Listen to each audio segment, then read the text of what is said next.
అనువద్ ప్రణాम। Okay Mataji. Hare Krishna Mataji. Press చేయండి మాతాజీ। హరే కృష్ణ। దండవత్ कृष्ण गुरु ప్రణాम। महाराज की जय। श्रील ప్రభుపాద్ కి प्रभुपाद की जय। స్టార్ట్ చేయండి మాతాజీ। यस माताजी अंत मीदे स्टेज। हरे कृष्ण। ఓం అజ్ఞానతిమిరాంధస్య జ్ఞానాంజనాస येन तस्मै श्री गुरवे नमः। नमो ओं विष्णुपादाय వాయిస్ స్లో అయిపోతుంది। कृष्णप्रेष्ठाय भूतले श्रीमते भक्तिवेदांत स्वामिनिति नामिने। మాతాజీ नमस्ते వాయిస్ చాలా స్లోగా सरस्वती देवे వస్తుందండి। गौरवाणी प्रचारिणे निर्विशेष शून्यवादी पाश्चात्य देशतारिणे। जय श्री कृष्ण चैतन्य आनंद श्री अद्वैत गदाधरा श्रीवासादि गौरभक्त वृंदा। हरे कृष्णा कृष्णा कृष्णा हरे हरे हरे राम राम राम हरे हरे।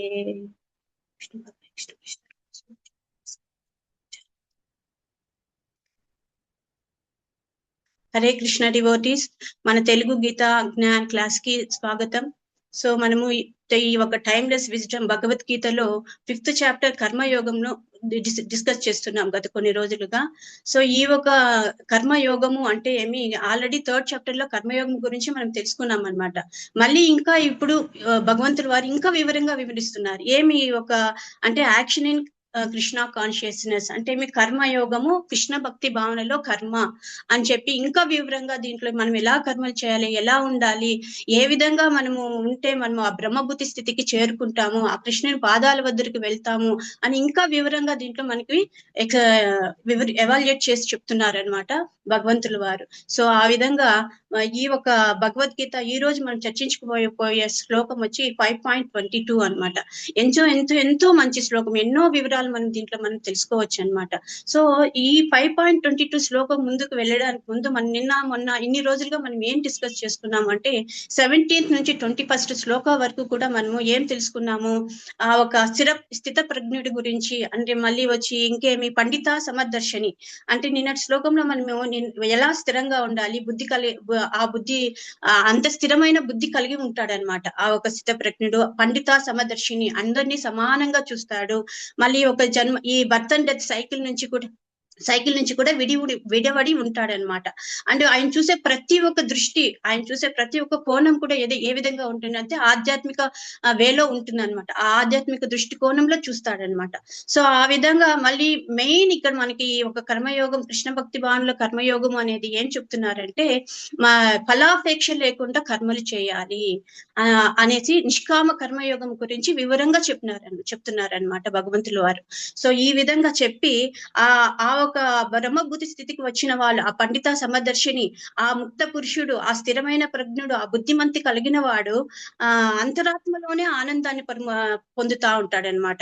సో ఆ పరమాత్మని అంటే ఆయన అంతరాత్మలోనే పరమాత్మని గాంచి ఆనందాన్ని పొందుతూ ఉంటాడు అంటే ఏమని అర్థము, ఈ ఒక మెటీరియల్ వరల్డ్ కి అంటే ఈ భౌతికమైన ఇంద్రియ తృప్తి వెనుక పడడు అని చెప్పి మనం నిన్నటి వరకు మనం తెలుసుకున్నాం అనమాట। సో ఇప్పుడు ఈ 5.22 శ్లోకాలు ఈ భౌతిక ఇంద్రియ తృప్తి వెనక పడితే ఏం ప్రాబ్లమ్స్ దాన్ని ఎలా మనము సాల్వ్ చేయాలి అని మనము వివరంగా తెలుసుకుంటాం అనమాట ఈ 5.22 శ్లోకంలో। సో శ్లోకం చదువుకుందాం ఒకసారి। ఏ హి సంస్పర్శజా భోగా దుఃఖయోనయ ఏవతే ఆద్యంత్యవంత కౌంతేయ నతేషు రమతే బుధః। ఏ హి సంస్పర్శజా భోగా దుఃఖయోనయ ఏవతే ఆద్యంతవంత కౌంతేయ నతేషు రమతే బుధః। బుద్ధిమంతుడైన వ్యక్తి భౌతికేంద్రియాలతో సంపర్కం వలన కలిగే దుఃఖ కారణాలలో పాల్గొనడు। ఓ కౌంతేయ, అటువంటి సుఖాలు ఆది అంతము కలిగి ఉంటాయి, అందుకే బుద్ధిమంతుడు వాటిలో ఆనందాన్ని పొందడు। ఇదే అన్నమాట ఈ రోజు శ్లోకం। అంటే ఏమి, ఇంద్రియ సుఖములు చివరికి దుఃఖానికి దారి తీస్తాయి అని మెయిన్ ఇంపార్టెంట్ మనం ఈ యొక్క శ్లోకంలో తెలుసుకోబోతున్నాం అన్నమాట. ఇదే టైటిల్ ఈ యొక్క శ్లోకానికి. సో ఇక్కడ శ్లోకం యొక్క వివరణకి వెళ్తే అర్థం అవుతుంది. ఏహి సంస్పర్శచ అంటే ఏమి, ఎవరైతే ఇంద్రియార్థాలతో సంపర్కం వలన, కాంటాక్ట్ వలన, ఇంద్రియార్థాలతో కాంటాక్ట్ వలన ఏం కలుగుతుంది, భోగహ అంటే ఏమి, ఎంజాయ్ చేస్తాడండి, భోగించాలని అనుకుంటాడు. సో భోగించిన తర్వాత అది ఎండ్లెస్ రిజల్ట్ ఏమొస్తుంది, దుఃఖం కలుగుతుంది. సో ఆ దుఃఖం అనేది మెయిన్ ఇంద్రియాలు ఏమిటి, సోర్సెస్ ఏమి, యోనః మూలమైన సోర్సెస్, ఏవతః అవి ఖచ్చితంగా, ఆది అంతవంతః అంటే starting and ending, beginning and ending రెండు ఉంటాయన్నమాట. అంటే ఏమి, ఇవి పర్మనెంట్ కావు, టెంపరరీ అని మనం తెలుసుకోవాలి.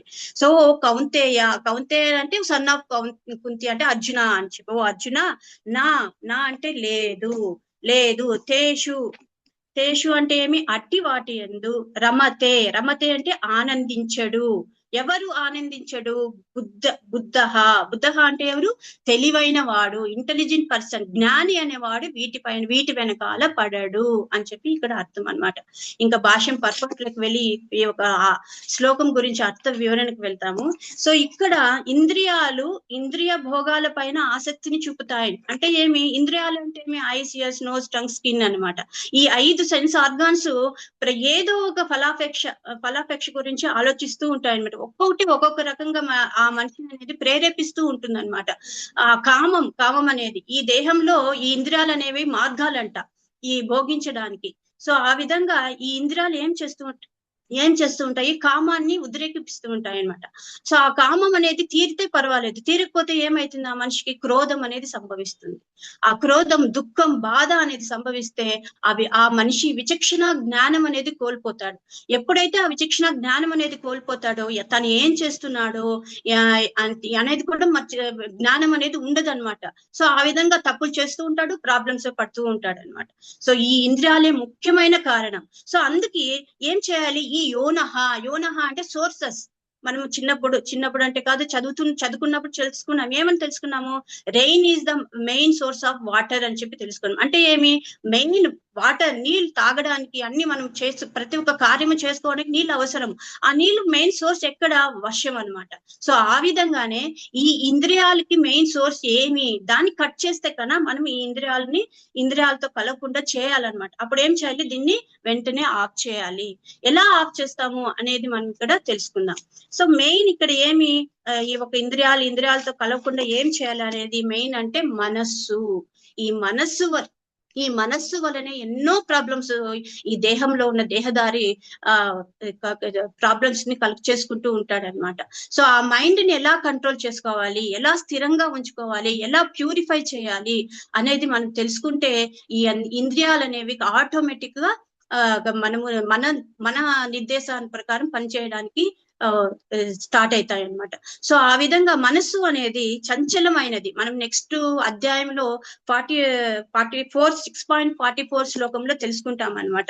ఏమని తెలుసుకుంటాము, చంచలాహి మనః కృష్ణ ప్రమాది బలవ దృఢం తస్యాహం నిగ్రహం మన్యే వాయోరివను దుష్కరం. కృష్ణ, మనసు చంచలము, కల్లోలితము, ముండిపట్టు కలది, బలవత్తరమైనది కనుక దానిని లొంగ తీసుకోవడం, గాలిని అణచడము కంటే ఎక్కువ కఠినమని నేను భావిస్తున్నాను.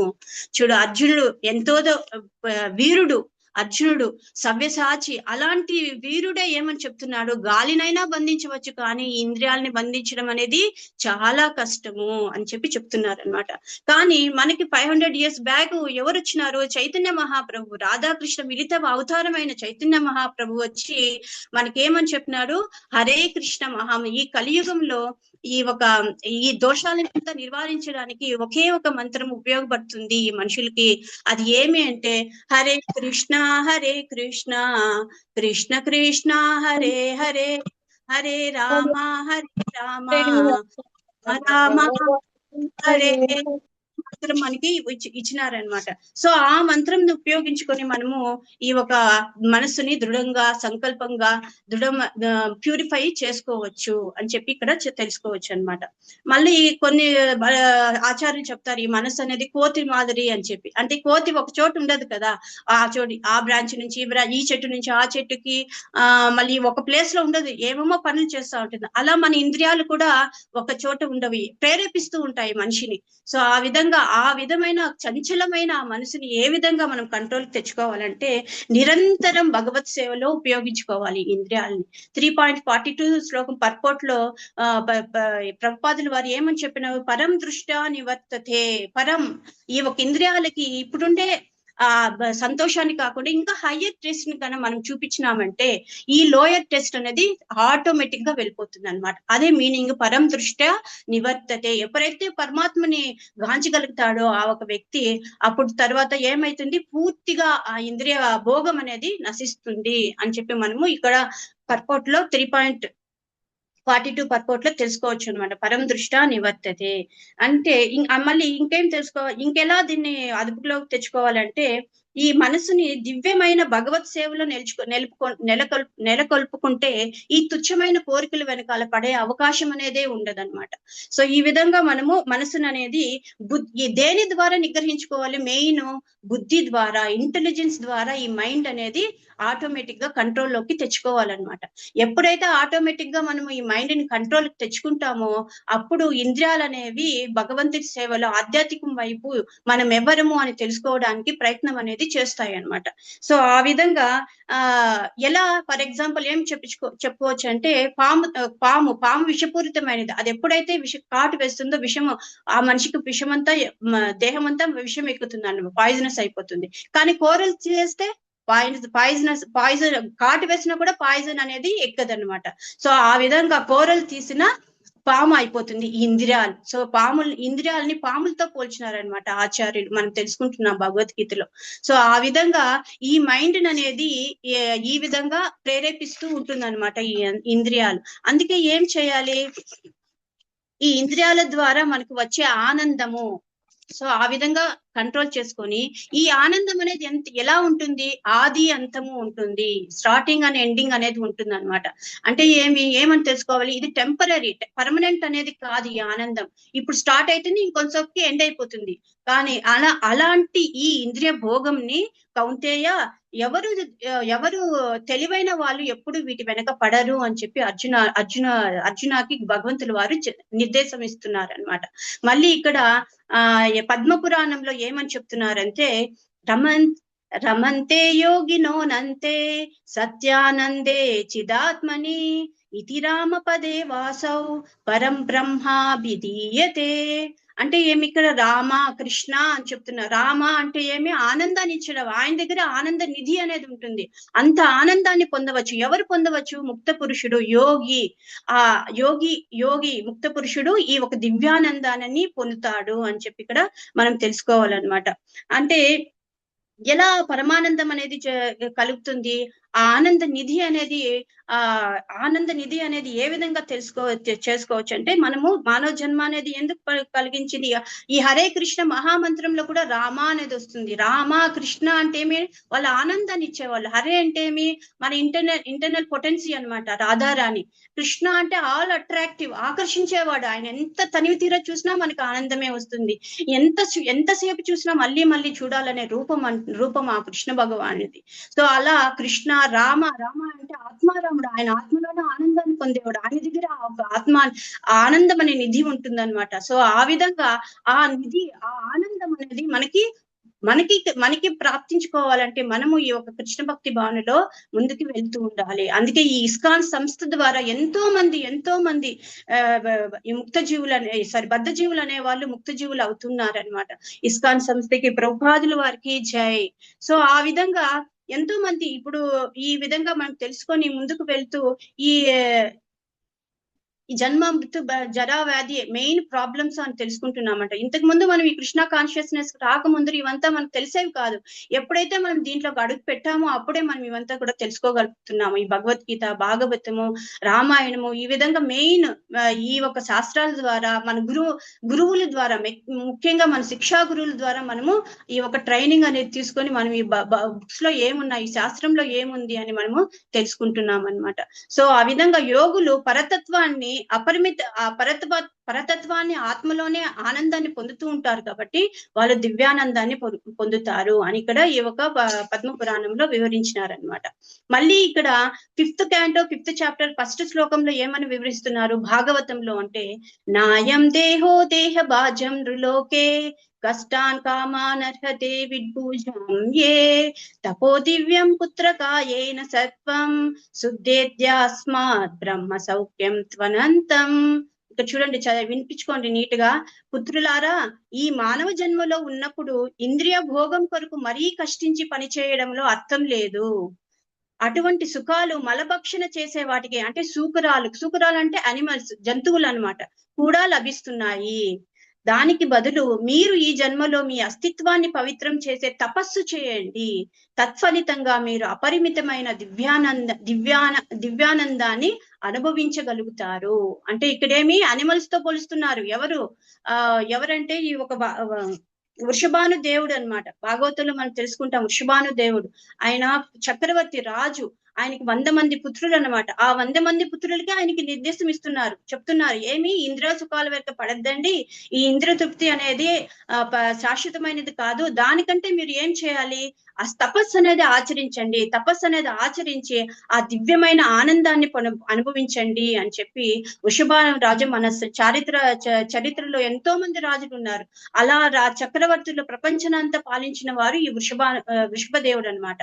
సో దానిలో ఫస్ట్ 100 మంది పుత్రుల్లో ఒక పుత్రుడు ఎవరు అంటే మన భరత మహారాజు. ఆయన వల్లనే ఈ భరత ఖండము మనకి ఇండియా అనేది కంట్రీ నేమ్ అనేది వచ్చిందనమాట.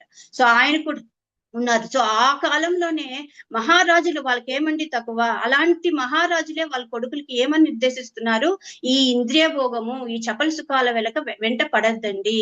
వెంట పడకుండా మీరు ఏం చేయాలి, ఈ సుఖాల కంటే ఇంకా పరిమితమైన సుఖం, మీకు ఆనందాన్ని ఇచ్చే సుఖం ఇంకా హయ్యర్ గా ఉంది, దాన్ని మీరు అనుభవించండి, దాన్ని మనం పొందాలి అని చెప్పి ఈ యొక్క వృషభాను దేవుడు వాళ్ళ కుమారులకి చెప్తున్నారనమాట.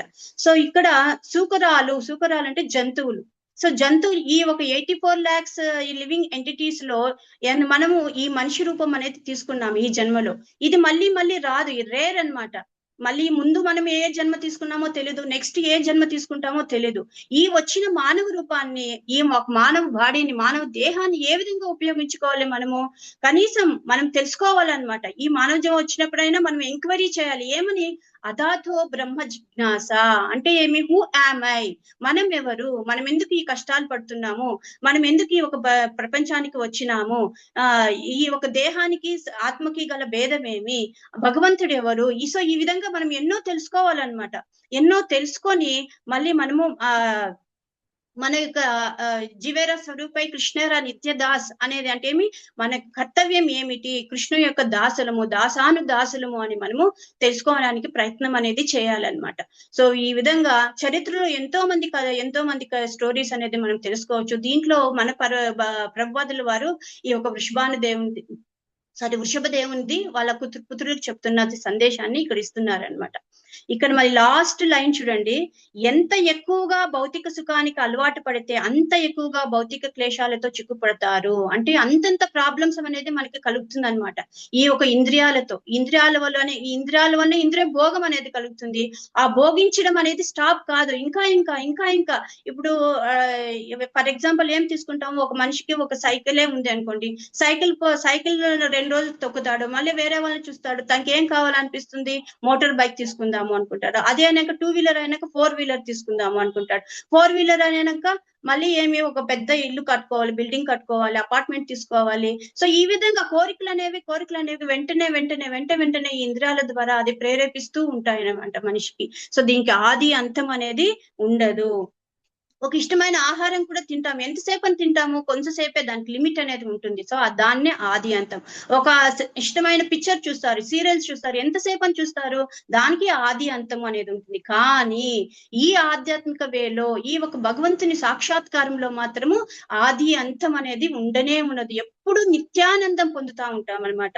అదే ఎందుకంటే వాళ్ళు భగవంతుని యొక్క కథలు వింటుంటారు. జన్మ కర్మచమే దివ్యం, ఏవం యోవేతి తత్వదః తత్వాదేహం పునర్జన్మ నైతి మామేతి సో అర్జున అని చెప్పి భగవంతుడు వాళ్ళే భగవద్గీతలో చెప్పినారనమాట. అంటే ఆయనకు జన్మలు, కర్మలు, లీలలు వింటూ వింటూ వింటూ ఉంటే ఈ రోజు రోజుకి ఇంకా దివ్యమైన ఆనందాన్ని పొందుతాము, కానీ దానికి అంతం అనేది ఉండదు అని మనం ఇక్కడ తెలుసుకోవాలన్నమాట.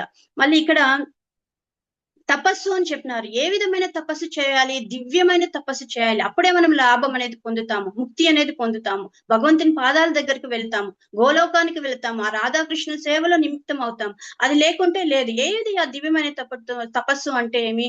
ఈ ఇంద్రియాలని, మనసుని నిగ్రహించుకోవాలన్నమాట.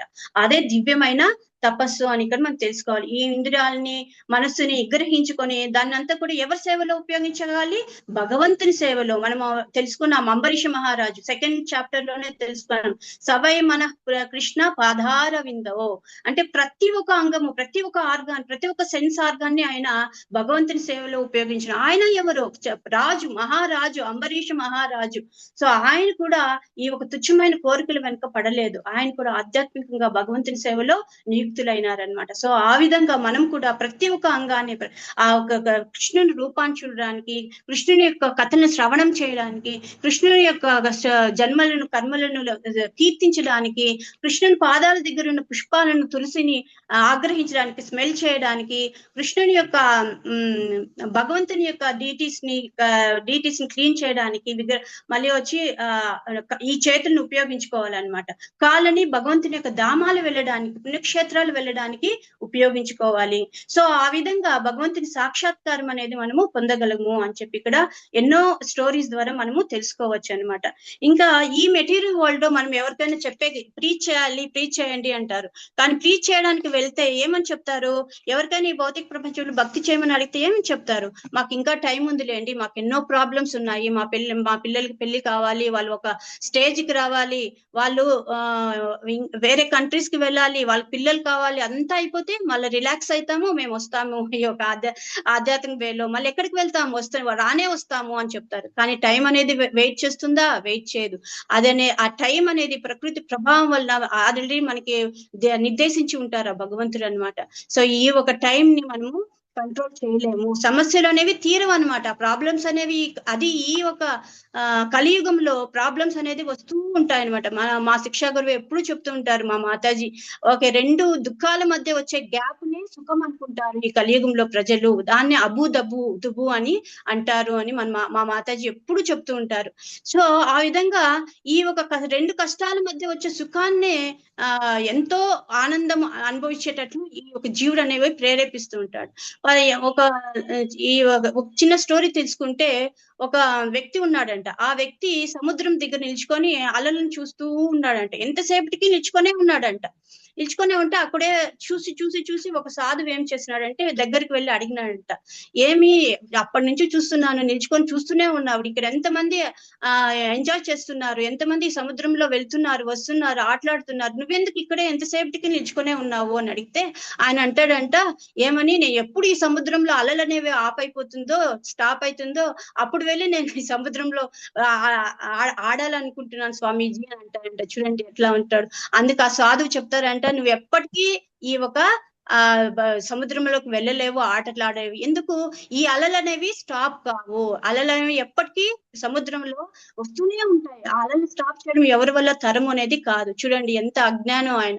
సో ఆ విధంగా ఉంటుంది అనమాట ఈ భౌతిక ప్రపంచంలోని మనుషుల పరిస్థితి కూడా. సో ఆ విధంగా ఈ కలియుగం అనేది దుఃఖాలయం. దుఃఖాలకి నిధి అని చెప్తారు. రాముని దగ్గర కృష్ణ దగ్గర ఏముంటుంది? ఆనంద నిధి ఉంటుంది. కానీ ఈ కలియుగంలో ఈ యొక్క దుఃఖాలయమే ఉంటుంది, దుఃఖాల యొక్క నిధి మాత్రమే ఉంటుంది. సో ఏ విధంగానూ అనుభవించవచ్చు. ఫైనాన్షియల్ ప్రాబ్లం కావచ్చు, హెల్త్ ప్రాబ్లం రావచ్చు, ఎవరైనా ఒక ఇష్టమైన వ్యక్తిని కోల్పోవచ్చు. సో ఆ విధంగా ప్రతి ఒక్క మనిషికి ఏదో ఒక ప్రాబ్లం అనేది వస్తూనే ఉంటుంది. కాబట్టి ఆ ప్రాబ్లమ్స్ వస్తున్నాయని మనం ఎప్పుడు డీలా పడకూడదు. మనం ఎక్కడున్నామో ఆ చోటు నుంచినే మనం ఈ ఆధ్యాత్మికం వైపుకి పరుగులు తీయాలన్నమాట. సో ఆ విధంగా ఆ పరుగులు తీయాలంటే ఏం చేయాలి? ఈ తపస్సు అనేది ఆచరించాలి. తపస్సు మెయిన్ ఇదే అన్నమాట. మనకి కష్టమైనా కూడా ఇష్టంగా పాటించాలి. ఇప్పుడు మనం డివోటీస్ మనం ఏ విధంగా ప్రొద్దున బ్రహ్మముహూర్తంలో లేస్తున్నాము, భగవంతుని యొక్క కథలను వింటున్నాము, భగవద్గీత. సో ఆ విధంగా మళ్ళీ జపం చేస్తున్నాము, బాగా శాస్త్రాలు అధ్యయనం చేస్తున్నాము.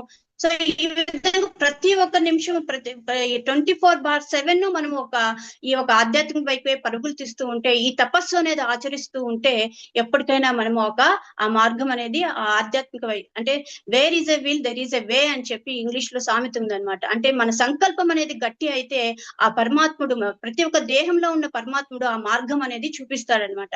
సో ఆ విధంగా చూపిస్తూ ఈ దుఃఖాలయం ఈ ప్రపంచంలో దుఃఖాలు వస్తున్నాయని డీలా పడిపోతే మనం ముందుకనేది వెళ్ళలేం. నో పెయిన్ నో గెయిన్ అంటారు. సో పెయిన్ అనేది అనుభవిస్తేనే మనం సుఖం అనేది కలుగుతున్నాం. సో నా ఒక లైఫ్ లో కూడా అంతే, ఎంతో కష్టం అనేది అనుభవించినాను. ఆ పెయినే కన్నా నా జీవితంలో లేకున్నాను అంటే నేను ఈ గెయిన్ అంటే ఈ ఆధ్యాత్మిక కృష్ణ భగవాన్ యొక్క చరణార విందాలని చూడడం కానీ, ఇలా చెప్పడం కానీ, శిక్షా గురువుల దగ్గర నాలెడ్జ్ తీసుకోవడం కానీ, ఆ జ్ఞానం అనేది కానీ నాకు వచ్చేది కాదు. సో ఆ పెయిన్ అనేది నీకు వస్తేనే ఈ గెయిన్ అనేది తెలుసుకుంటావు అని భగవంతులు వారు నాకు ఆ పెయిన్ ఇచ్చినారని నేను అనుకుంటున్నాను. సో ఆ విధంగా కానీ ఆ పెయిన్ ఎప్పటికీ తీరదు. కానీ మనం ఈ ఒక దీంట్లో కానీ నిమిత్తం అయిపోయినామంటే ఆ పెయిన్ అనేది దేంట్లోనూ తుచ్చం అయిపోతుంది అనమాట. సో ఆ విధంగా మనము ఎక్కడున్నామో అక్కడే మనం ఈ తపస్సు అనేది ఆచరిస్తే దివ్యమైన ఆనందం అనేది పొందుతాము అని మనము ఇక్కడ తెలుసుకోవాలన్నమాట. కాబట్టి ఈ ఒక మానవ జన్మ వచ్చింది ఎందుకు? ఎలా దాన్ని ఉపయోగించుకోవాలి? ఈ మానవ జన్మలోనే మనం ఈ బర్త్ అండ్ డెత్ సైకిల్ ని మనము కట్ చేయగలం, సైకిల్ ని నివారించగలం. ఇంకే జన్మలో ఒక అనిమల్ జీవిలో కానీ, ఏ ఒక జీవిలో కానీ, చెట్లు చేమలు కానీ, ఏ ఒక జీవిలో కానీ ఈ జన్మ మృత్యు జరా సైకిల్ అనేది మనము స్టాప్ చేయలేమన్నమాట. అందుకే భగవంతులు వారు మనకి రేర్ అయిన ఈ మానవ జన్మని ఇచ్చినారనమాట. సో దాన్ని మనం ఎలా ఉపయోగించుకోవాలి? ఫర్ ఎగ్జాంపుల్ ఒక వ్యక్తి దగ్గర ఒక ట్రాక్టరు, కారు రెండు ఉంటుంది. ట్రాక్టర్ ని దేనికి ఉపయోగిస్తారు మాతాజీ చెప్పండి?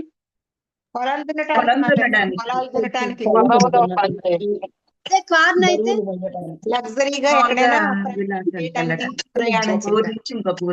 ఆ విధంగా ట్రాక్టర్ ని పొలం దున్నడానికి, కార్ ని మనము లాంగ్ డ్రైవింగ్ తీసుకొని వెళ్ళడానికి ఉపయోగించుకుంటాం. కానీ కార్ ని పొలం దున్నడానికి, ట్రాక్టర్ ని లాంగ్ డ్రైవింగ్ తీసుకునే వ్యక్తిని ఏమంటారు? మూర్ఖుడు అంటారు. సో మూర్ఖుడు, అజ్ఞాని. సో ఆ అజ్ఞానంలోనే మనం ఉన్నామన్నమాట ఈ ఒక కలియుగంలో. సో ఆ అజ్ఞానం అనేది తొలగించుకోవాలి. అదే మనం ఫస్ట్ చెప్పినాం, ఓ అజ్ఞాన తిమిరాంధస్య. ఆ అజ్ఞాన్ని ఎవరు తొలగిస్తారు? మన జీవితంలో వచ్చిన శ్రీకృష్ణ పరమాత్మ రూపంలో వచ్చిన గురువుల ద్వారానే మనం ఆ అజ్ఞానం అనేది తొలగించబడుతాం అనమాట. సో ఎంతో ఇన్స్పైర్ చేస్తారు మన శిక్షా గురువులు మనకి. సో ఆ ఇన్స్పిరేషన్, ఆ ఒక టీచింగ్స్ ద్వారా, ఆ ఒక స్టోరీస్ ద్వారా మనం ఇన్స్పైర్ అయ్యి మనం ఒక జీవిత విధానం, మన జీవిత యొక్క లక్ష్యం ఏమిటి అని మనము తెలుసుకోవాలన్నమాట. సో ఆ కార్ ని ఏ విధంగా ఉపయోగించుకోవాలి, ట్రాక్టర్ ని ఏ విధంగా ఉపయోగించుకోవాలో అలా ఉపయోగించుకోవాలి. సో లాస్ట్ కి మనకి ఈ మానవ దేహం వచ్చినప్పుడు మనం ఈ మానవ దేహాన్ని ఏ విధంగా ఉపయోగించుకోవాలి అనేది మనము తెలుసుకోవాలన్నమాట. ఎప్పుడైతే తెలుసుకుంటామో అప్పుడు మనము ఆనందం అనేది నిధిని పొందగలుగుతాము. ఆ తపస్సు ఆచరించి ఆ ఆనంద నిధి అనేది మనము పొందగలుగుతాం అన్నమాట. మనం ఎప్పుడు ఈ ఇంద్రియాలకి, సెన్సెస్ కి మనం లొంగకూడదు అనమాట. టొలరెంట్ అంటే ఏమి? టొలరెన్స్ అంటే ఓపిక పట్టుకోవాలి. ఓపిక పట్టుకుంటేనే మనము ఆ ఒక ట్రిబులేషన్స్, ఏ విధమైన ప్రాబ్లమ్స్ వచ్చినా కూడా టర్మినేట్ చేయొచ్చు, దాన్ని ఎండ్ తీసుకురావచ్చు అనమాట. దాన్ని స్టాప్ చేయొచ్చు, లేకపోతే దాన్ని ఆ ఒక ప్రాబ్లమ్స్ ని సాల్వ్ చేయొచ్చు అనమాట. అదే మనము దానికి లొంగిపోయినామంటే ఆ ఇంద్రియాలు ఎన్నో మనకి ఆనంద ప్రాబ్లమ్స్ అనేది తీసుకొని వస్తుంది అని చెప్పి ఇక్కడ తెలుసుకోవాలన్నమాట. సో ఈ విధంగా మనము అర్థం చేసుకోవాలి. ఈ ఒక భౌతిక ప్రపంచంలో తల్లిదండ్రులు చూడండి, ఇప్పుడు ఫర్ ఎగ్జాంపుల్ మనం తెలుసుకున్నాం, ఎవరు వృషభదేవుడు తన 100 మంది పుత్రులకి చెప్తారనమాట, ఈ ఒక ఇంద్రియ భోగం అనేది కాదు, వద్దు, అది అనిమల్స్ చేస్తాయి, మనము చేస్తాము, దానికి మనకి ఏం సంబంధము, కాబట్టి మీరు తపస్సును ఆచరించండి, ఆ దివ్య ఆనందాన్ని పొందండి అని చెప్తున్నారు. ఈ ఒక భౌతిక ప్రపంచంలో కూడా అంతే, ఎంతో మంది పేరెంట్స్ వాళ్ళ పిల్లల్ని నౌరిష్ చేస్తూ ఉంటారు అనమాట. ఆ నౌరిష్మెంట్ అనేది ఎలా ఉండాలి అంటే ఆధ్యాత్మిక పథంలో తీసుకు వెళ్లే విధంగా ఉండాలన్నమాట. ఫర్ ఎగ్జాంపుల్ హిస్టరీలో తీసుకోవచ్చు, ఛత్రపతి శివాజీ మహారాజ్. శివాజీ చిన్నప్పటి నుంచి రామాయణ, భారత, భాగవత కథలు వాళ్ళ అమ్మ ద్వారా వినేవాళ్ళంట. విని విని విని ఆ మారల్ వాల్యూస్ అనేది తెలుసుకొని ఆయన ఛత్రపతి అయినారు. మన యొక్క హిందూ ధర్మము ఈ ముస్లింస్ వచ్చి అటాక్ చేసినప్పుడు ఆ హిందూ ధర్మం అనేదే లేకుండా పోయింది. అలాంటప్పుడు ఈ శివాజీ మహారాజే ఈ ఒక మన కంట్రీలో మళ్ళీ పునఃస్థాపించినారు మన సనాతన ధర్మాన్ని. అలాంటి వ్యక్తి శివాజీ. ఆ శివాజీ ఎవరి వలన ఇన్స్పైర్ అయినారు? వాళ్ళ మదర్ చెప్పిన ఆ ఒక రామాయణ, భారత, భాగవత కథలను విని ఆయన ఇన్స్పైర్ అయ్యి ఛత్రపతి శివాజీ అయినారనమాట. సో ఆ విధంగా ఈ ఒక నేను వచ్చే నిర్దేశం ఏమంటే ప్రతి ఒక్క తల్లిదండ్రులు కూడా వాళ్ళ పిల్లల్ని ఈ ఆధ్యాత్మిక వైపు, ఈ ఆధ్యాత్మిక ఆనందం వైపు, ఈ ఆధ్యాత్మిక నిధి వైపు తీసుకు వెళ్ళాలని కోరుకుంటున్నాను మాతాజీ. సో ఎప్పుడైతే మనం ఈ హయ్యర్ టేస్ట్ అనేది రుచి చూస్తామో మనం ఎంతో ఆనందం అనేది పొందుతాం.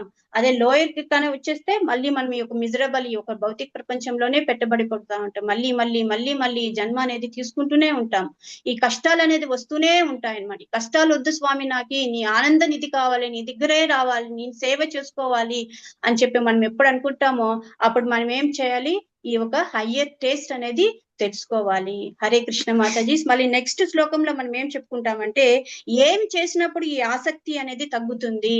ఈ భౌతిక ఇంద్రియాలు ఆసక్తిని చూపుతున్నాయి కదా, ఆ భౌతిక ఆసక్తి అనేది ఏ విధంగా మనము సాల్వ్ చేసుకోవచ్చు అనేది నెక్స్ట్ క్లాస్ లో మనం తెలుసుకుంటాము. హరే కృష్ణ. హరే కృష్ణ మాతాజీ. హరి బోల్. హరి బోల్. ప్రభుపాద్ కీ జై. హరి బోల్. హరి బోల్. హరి బోల్. హరి బోల్ మాతాజీ. చాలా బాగా చెప్పారు. హరి బోల్. చాలా చక్కగా చెప్పారు మాతాజీ. ట్రైనింగ్. హరే కృష్ణ. చాలా చాలా ఆనందంగా ఉంది మాతాజీ. హరే కృష్ణ. ధన్యవాదాలు. ధన్యవాదాలు. ప్రణామాలు. సముద్రం ఎగ్జాంపుల్ సూపర్ ఉంది మాతాజీ. ఇక అది ఆగదు మంది ఎవరు స్టార్ట్ చేయడానికి. చాలా బాగా చెప్పారు మాతాజీ. చాలా ప్రణామాలు మాతాజీ. హరే కృష్ణ మాతాజీ. ఆనంద బాష్పాలు వచ్చేస్తున్నాయి. హరే కృష్ణ. హరే కృష్ణ మాతాజీ. ధన్యవాద ప్రణామం. హరే కృష్ణ మాతాజీ. దండ ప్రణామాలు. హరి బోల్. హరే హరి కృష్ణ. బోల్ మాతాజీ. శిక్షణ గురువు దగ్గర తీసుకున్న జ్ఞానం కంటే మనం ఆ జ్ఞానాన్ని మళ్ళీ తిరిగి చెప్పడంలో ఉన్న ఆనందం వేరు మాతాజీ. హరే కృష్ణ మాతాజీ. చాలా చాలా వివరంగా చెప్పారు మాతాజీ. చాలా బాగుంది మాతాజీ. హరే కృష్ణ. మన మాతాజీ కళ్ళలో ఒక స్పార్క్ చూసాను నేను. ఎవరికైనా కనిపించిందో లేదో కానీ నాకైతే కనిపించింది. చాలా చాలా చాలా అద్భుతంగా చెప్పారు స్వప్న మాతాజీ. చాలా చాలా ధన్యవాదాలు. సో మీరు వెనకాల ఇంకా 4గురిని గైడ్ చేయబోతున్నారు ఈ నెలలో. పాప బెంచ్ మార్క్ సెట్ చేసి పెట్టారు. చాలా చాలా ధన్యవాదాలు. సో నెక్స్ట్ డివోటీస్ రేపొద్దున ఎవరైతే రాబోతున్నారు కొత్త టీచర్, చక్కగా మీరు కూడా ఇంతే అద్భుతంగా చెప్పాలని మనస్ఫూర్తిగా కోరుతున్నాను. Thank you so much Swapna Mataji. Thank you so much dear devotees. Maharaj కోసం మనం ప్రార్థిద్దామండి. హరే కృష్ణ. హరే